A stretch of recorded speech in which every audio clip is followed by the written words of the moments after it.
महायुतीतल्या आणखीन एका घटक पक्षातल्या नेत्याने मिरज मतदारसंघावर दावा केलेला आहे। यापूर्वी शिवसेना असेल, RPIचे वेगवेगळे घटक पक्ष असतील किंवा राष्ट्रवादी यांनीसुद्धा मिरज मतदारसंघावर दावा केला होता। आता RPI खरत गटाचे राष्ट्रीय अध्यक्ष सचिन खरात यांनीसुद्धा या मतदारसंघावर दावा केला आहे। नेमकी तुमची भूमिका काय आणि कोणत्या कारणामुळे तुम्ही हा मिरज मतदारसंघात निवडणूक लढवण्यास इच्छुक आहात? मिरज मतदारसंघावर मी इच्छुक म्हणून आज आपल्या माध्यमातून जाहीर केलेला आहे। Republican party of India Kharat पक्षाचा मी राष्ट्रीय अध्यक्ष म्हणून गेले 10-12 वर्षापासून राष्ट्रवादी काँग्रेस पक्षाचा मित्रपक्ष आणि महायुतीचा घटक पक्ष म्हणून राज्यामध्ये काम करत आहे। 10 वर्षामध्ये आमच्या कार्यकर्त्यांची इच्छा होती की आपण निवडणूक लढवली पाहिजे अशी इच्छा आहे।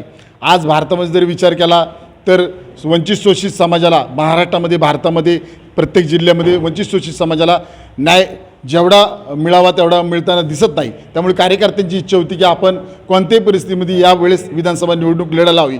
यानंतर आमच्या कार्यकर्त्यांनी माझ्यासकट सगळ्या कार्यकर्त्यांनी आम्ही चाचपणी केली की कोणत्या मतदारसंघामध्ये येणाऱ्या काळामध्ये आपण निवडणूक लढू शकतो।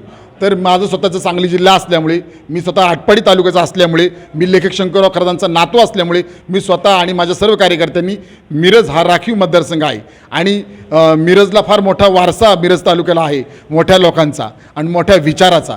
तसेच मिरजची ओळख ही हॉस्पिटल जास्त असल्यामुळे मिरजची ओळखसुद्धा हॉस्पिटल नगराची आहे। त्यामुळं या भागात गोरगरिबांना, वंचित शोषित समाज या भागामध्ये रुग्ण आपल्याला व्यवस्थित स्वतःला नीट करण्यासाठी येत असतो। त्यामुळे आमची इच्छा आहे की या भागाला आमच्या माध्यमातून न्याय कसा मिळेल आणि या सिव्हिल हॉस्पिटलमध्ये जास्तीत जास्त डॉक्टर कसे वाढवता येईल, येणाऱ्या काळामध्ये मशिनरी जास्तीत जास्त मोठ्या कशा आणता येतील आणि इतर समाजाचे जे प्रश्न आहेत, सर्व समाजाचे आणि इतर समाजाचे ते प्रश्न जाणून घेण्यासाठी आजच मी मिरज विधानसभेचा दौरा सुरू करणार आहे आणि जे प्रश्न असतील ते सोडवण्याचा मी सरकारच्या माध्यमातून नक्कीच प्रयत्न करणार आहे। पूर्वी हा काँग्रेसचा बालेकिल्ला होता, मात्र इथं आता भाजपचा गड झालेला आहे। मागील सलग 3 वेळा या ठिकाणी पालकमंत्री खाडे हे निवडून येतात। मग आत्ताच तुम्ही या मतदारसंघावर दावा करण्यामागचं कारण काय आहे? आमच्या मुळात असा कुठलाही विचार नाही। आमचा विचार आहे की येणाऱ्या काळामध्ये छत्रपती शिवाजी महाराज, डॉक्टर बाबासाहेब आंबेडकर यांच्या विचाराने आम्हाला इथे काम करायचं आहे आणि प्रत्येक माणसाला, प्रत्येक घटकाला न्याय देण्याचा मला मिरज मतदारसंघामध्ये प्रयत्न करायचा आहे।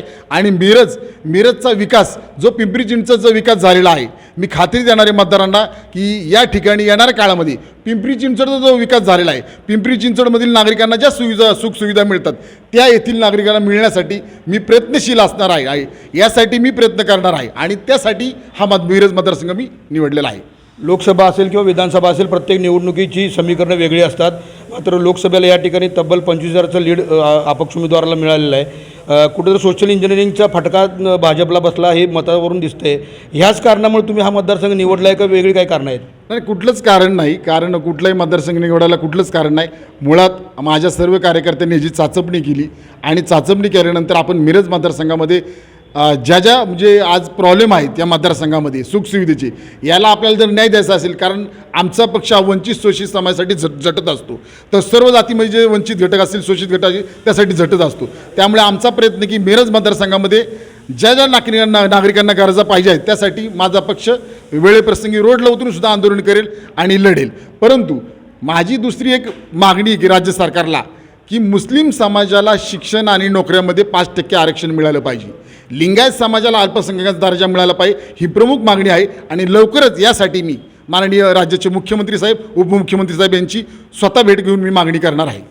एकीकडे बघतोय की भाजपमध्ये सुद्धा उमेदवारीसाठी दावा करण्यात आला होता, मात्र जवळपास सर्वच मित्रपक्षातील जे मित्रपक्ष आहेत, घटक पक्ष आहेत, त्यांनी दावा केलेला आहे। तर आता तर RPI खरात गटाचे राष्ट्रीय अध्यक्ष सचिन खरात यांनीच या मतदारसंघावर दावा केलेला आहे। नेमकं काय चित्र असणार हे नंतर स्पष्ट होईल, मात्र आत्ता तर उमेदवारून या मतदारसंघात चुरस बघायला मिळत आहे।